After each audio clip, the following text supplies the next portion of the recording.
Mexico is in the grip of a wave of violence that looks set to push the annual death toll to its highest ever level.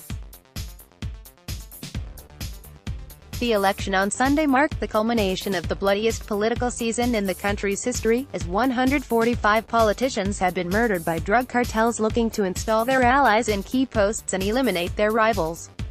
Nonetheless, the most prominent politician of all, President-elect Andrés Manuel López Obrador, claims he will waive the right to bodyguards and rely instead on the protection of Mexico's citizens. The Associated Press reported, "I don't want bodyguards, which means the citizens will take care of me and protect me," Obrador told reporters Tuesday after meeting with outgoing President Enrique Peña Nieto. The 64-year-old leftist has made the promise before. At a rally in May, Obrador told supporters, "I don't want to go around surrounded by bodyguards.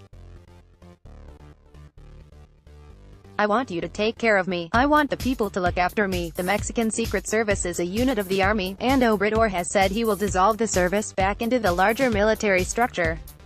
"He who fights for justice has nothing to fear," the president-elect said.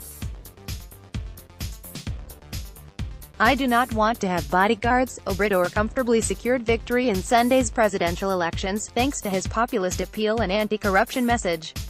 Using a security detail is one of several pledges made to bolster his man-of-the-people image.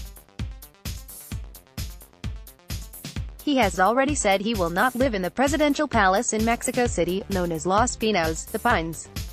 Obrador said, "I won't live in a mansion of any kind," promising instead to turn the building into a public arts center. He also vowed to sell the presidential plane and stop officials using private jets and helicopters to travel around the country, claiming, "We cannot have a rich government and a poor people." Obrador also said he will reduce his own salary to earn half that of his predecessor. Helped by wage cuts for other top officials, he claimed the savings will be passed on to normal citizens. The teachers will earn more, the nurses, the doctors, the cleaners, the police, the soldiers, the Marines, he said. His break with convention seems to have appealed to Mexican voters, who gave him 53% of the vote against three competitors. But some observers believe Obrador is taking too large a risk.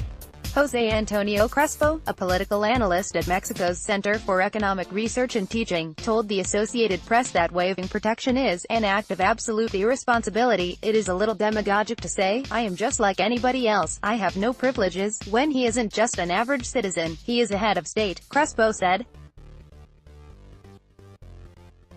"A good part of the country's stability and rule of law depend on his security and health.